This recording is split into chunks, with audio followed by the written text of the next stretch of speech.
இலங்கையினுடைய முன்னாள் ஜனாதிபதி மஹிந்த ராஜபக்ஷ அவருடைய இல்லம் தொடர்பான சர்ச்சை நமக்கு எல்லாருக்குமே தெரியும். கடந்த கிழமையிலிருந்து பேசுகிற ஒரு விஷயமா மாறி இருக்கு.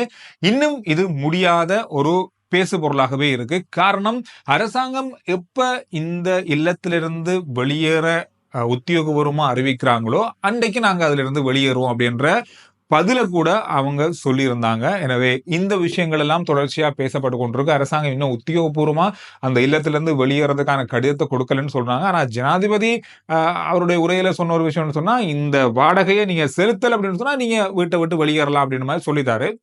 அதை தாண்டி கடிதம் மூலமா அனுப்பணும் அப்படின்ற மாதிரி எதிர்பார்க்கிறாங்க. எனவே இது ஒரு பக்கம் போய்கொண்டிருக்கு. இன்றைய நாள்ல முன்னாள் ஜனாதிபதி மஹிந்த ராஜபக்ஷ அவருடைய வழக்கறிஞர் மூலமாக அவர் நீதிமன்றம் சென்றிருக்காரு. முன்னாள் ஜனாதிபதி நீதிமன்றம் சென்றிருக்காரு. என்னத்துக்காகன்னு சொன்னா, ஒரு அடிப்படை வழக்கு, உரிமை வழக்கை தான் இவங்க தாக்கல் செஞ்சிருக்காங்க நீதிமன்றத்துல. எதுக்காக? கடந்த காலங்கள்ல முன்னாள் ஜனாதிபதிகளுடைய பாதுகாப்பு, குறிப்பா மேலதிகமான பாதுகாப்புகள் அகற்றப்பட்டது. அந்த அகற்றப்பட்ட தருணத்துல இப்ப அவருக்கு இருக்கிற பாதுகாப்பு உத்தியோகஸ்தர்கள் 60 போலீசார் மாத்திரம்தான் இருக்காங்க. எனவே இந்த 60 போலீசார்களை மட்டும் வச்சுட்டு மற்ற முப்படையினர், அதிரடிப்படையினர், ராணுவத்தினர் எல்லாருமே இருந்தாங்க. உயர் அதிகாரிகள் நிறைய பேர் இருந்தாங்க பாதுகாப்புல. அந்த அதிகாரிகளை அகற்றிருக்காங்க.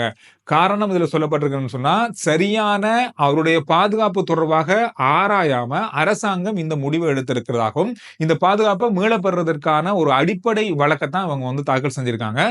இதுல பிரதிவாதிகளாக பிரதமர் ஹரணி அமரசூரிய, அதோடு அமைச்சரவையில் இருக்கிற அமைச்சர்கள் சிலருடைய பேர் இதுல குறிப்பிடப்பட்டிருப்பதாக சொல்லப்பட்டிருக்கு. முன்னாள் ஜனாதிபதி மஹிந்த ராஜபக்ஷ அவருடைய பாதுகாப்புல முதல் எவ்வளவு பேர் இருந்தாங்கன்னு சொன்னா 180 முதல் 242 பேர் இருந்தாங்கன்னு சொல்லப்படுது. இதுல முக்கியமான 7 ராணுவ அதிகாரிகள் இருந்திருக்காங்க. அதோட 56 ராணுவ சிப்பாய்கள், ராணுவ பணியாளர்கள் இருந்திருக்காங்க. 180 போலீசார் இருந்திருக்காங்க. அதோட பாதுகாப்பு படையினர்ல 60 பேர் இருந்தாங்க. ஒட்டு மொத்தமா அவருக்கு 242 பேர், 242, 43 அப்படின்னு சொல்லப்பட்டது.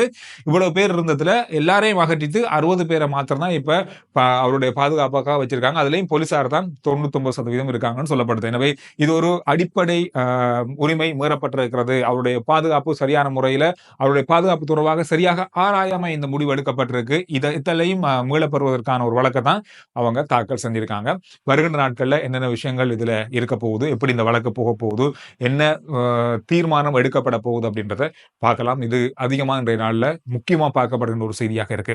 அதோட இந்த பாஸ்போர்ட் எடுக்கிற நடைமுறை, நாம எவ்வளவோ வீடியோ பண்ணியிருக்கோம். என்னதான் சொன்னாலும், என்னதான் புதிய புதிய திட்டங்களை அரசாங்கம் கொண்டு வந்தாலும், இந்த பாஸ்போர்ட் எடுக்கிற முறையில் இருக்கிற அக்கப்போர் இன்னும் முடியலன்னா சொல்லலாம். இது ஒரு பெரிய ஒரு பேசு பொருளாகவே தொடர்ச்சியா இருக்கு. இன்னும் கொஞ்ச நாள்ல இன்னும் பரபரப்பா பேசக்கூடிய ஒரு விஷயமாக மாறும். அதுல மாற்றமே கிடையாது. இப்ப அந்த நீண்ட வரிசை இல்லை அப்படின்னு சொல்லப்பட்டாலும், உங்களுக்கு பாஸ்போர்ட் எடுக்கிற முறைமை அப்படின்றதுல நிறைய மாற்றங்கள், நிறைய சிக்கல்கள், நிறைய குளறுபடிகள் இதுல இருக்கு. ஒவ்வொருத்தரும் ஒவ்வொரு விதமாக பாஸ்போர்ட்டை நீங்க பெற்றுக்கொள்வதற்கான முறையை இங்க வச்சிருக்காங்க. அதை தெரிஞ்சு கொள்றதுக்கே நமக்கு பெரிய ஒரு விளக்கம் தேவைப்படுது. நேற்றைய நாள்ல அமைச்சர் இது தொடர்பாக ஒரு விளக்கம் அளிச்சிருக்காரு.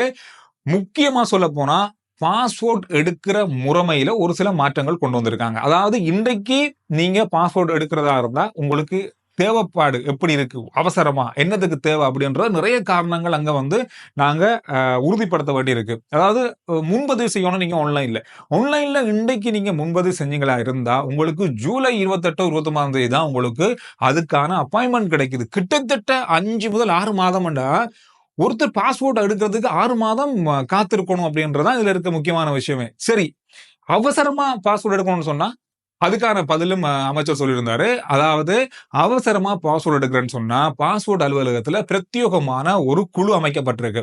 ஒரு அலுவலகம் இருக்கு. அங்க போய் நீங்க என்ன அவசரம், உங்களுக்கு என்ன தேவைக்காக பாஸ்போர்ட் எடுக்கிறீங்க அப்படின்றத உறுதிப்படுத்தும் பட்சத்துல அன்றைய நாள்லயே உங்களுக்கு பாஸ்போர்ட் தருவாங்கன்னு சொன்னாங்க. அன்றைய நாள்லயே தருவாங்க. சரி, நாங்க வெளிநாட்டுக்கு போறோம். வெளிநாட்டுக்கு போறதுக்கான எல்லா அனுமதியும் வந்துட்டு, எங்கள்கிட்ட பாஸ்போர்ட் இல்ல, உடனே போறோம், அதுக்கான ஆவணம் காட்டுறோம், நாங்க பாஸ்போர்ட் எடுக்கிறோம். இது அவசரம். ஒரு படிப்புக்காக, ஒரு எக்ஸாமுக்காக இது ஒரு அவசரம். அதை தாண்டி ஒருத்தருக்கு ஒரு நிறுவனத்துல வேலை செய்யறாரு, திடீர்னு அவருக்கு ஒரு லீவு கிடைக்குது, அவர் ஒரு விடுமுறையை கழிக்கிறதுக்கு ஒரு இந்தியாவுக்கோ, மலேசியாவுக்கோ, சிங்கப்பூருக்கோ போறான்னு வச்சுக்கொள்ளுங்க. இவரு 6 மாசம் கழிச்சுதான் பாஸ்போர்ட் எடுக்க வேண்டி வருமா? இது அங்க போய் கேட்கும்போது ஏற்றுக்கொள்வாங்களா? நீ ட்ரிப் தானே போறோம், உங்களுக்கு அவசரம் இல்ல தானே அப்படின்னு சொல்லி அனுப்ப முடியுமா? இது ஒரு அடிப்படை ஆன விஷயம். இது அவருடைய தேவைக்கான ஒரு விஷயம். அவரு லீவ்ல போறாரோ, ட்ரிப் போறாரோ அதெல்லாம் வேற. அவருக்கு பாஸ்போர்ட் அந்த டைம்ல குடுக்க வேண்டியது அரசாங்கத்துடைய கடமை. ஆனா, இவங்க குடுப்பாங்களா? அப்படின்றதா எனக்கு இருக்கிற சந்தேகம். அவசரம் அப்படின்ற ஒரு விஷயம் இந்த ட்ரிப் போறதுலயோ அல்லது முக்கியமா ஒரு ஒரு நண்பர வெளிநாட்டுல போய் பார்க்கிறதுக்கோ, அல்லது சாதாரணமா அவரு வெளிநாட்டுக்கு போறாரு அப்படின்ற ஒருத்தருக்கு இது குடுக்கப்படுமா? மாட்டாதா? அப்படின்றது எனக்கு தெரியாது. நேரா போய் பார்க்கத்தான் வேணும்.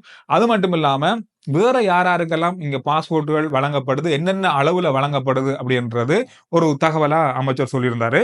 அதாவது ஒரு நாளைக்கு 2500 கடவுச்சீட்டுகள் வழங்கப்படுது.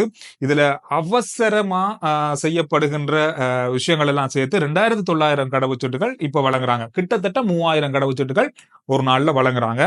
ஆன்லைன் மூலமா பதிவு செஞ்சவங்க, அதாவது நான் சொன்ன மாதிரி இந்த 6 மாசத்துக்கு முதல்ல பதிவு செஞ்சுட்டு வரவங்களுக்கு 800 பேருக்கு தான் ஒரு நாளைக்கு குடுக்குறாங்க. 800 பேருக்கு தான். பாருங்க, 6 மாதம் காத்திருக்கிற 800 பேருக்கு தான் ஒவ்வொரு நாளும் பாஸ்போர்ட் குடுக்கப்படுது.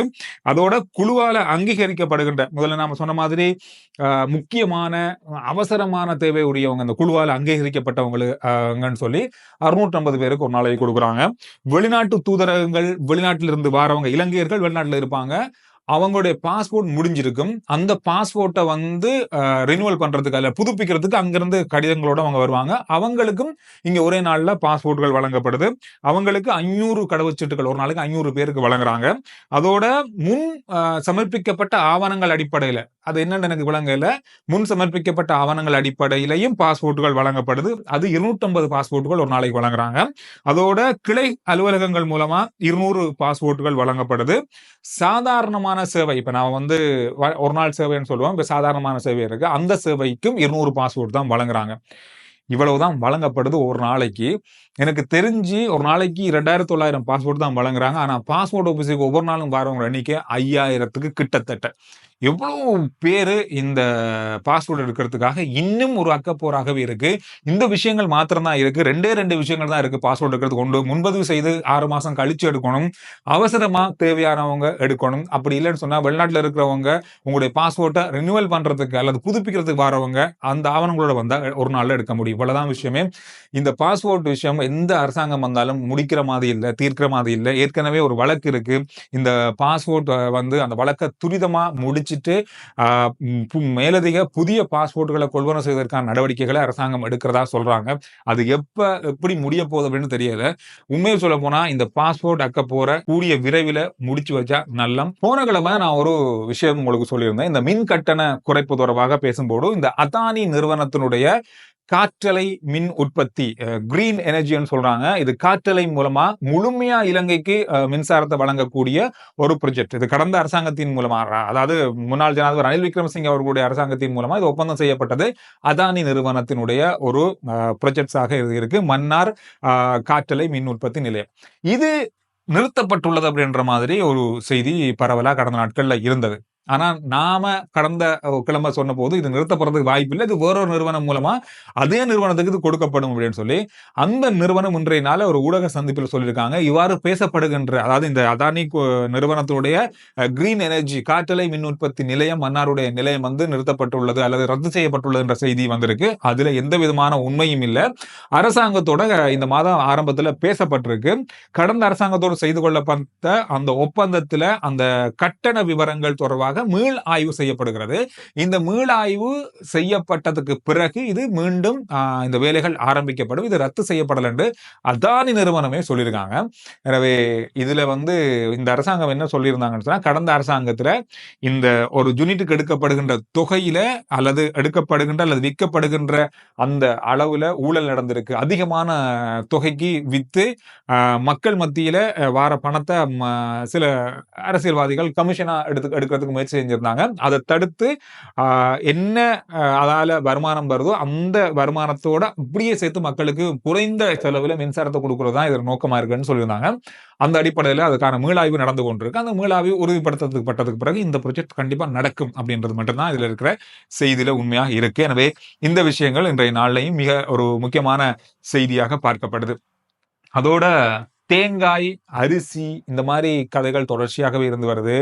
தேங்காய் தொடர்பாக பல விமர்சனங்கள் இருந்து வருது, பல குற்றச்சாட்டுகள் வைக்கப்படுது. அதோடு மட்டுமாமல் அரிசி இறக்குமதி இப்பொழுது நிறுத்தப்பட்டிருக்கு. ஆனா வார ஏப்ரல் மாதம் இன்னும் அரிசி தட்டுப்பாடு ஏற்படும் அப்படின்ற ஒரு எதிர்ப்பு கூறல் சொல்லப்படுது. எனவே அரிசியினுடைய உற்பத்தி குறைஞ்சதன் காரணமாக இந்த தட்டுப்பாடு ஏற்பட்டிருக்கு. அது மட்டும் இல்லாம இந்த அரிசி இறக்குமதியை குறைச்சதுனால அல்லது நிப்பாட்டியதாலையும் ஏப்ரல் மாதத்துல இன்னும் அரிசி தட்டுப்பாடு ஏற்படும் அப்படின்னு மாதிரியும் சொல்லப்படுது.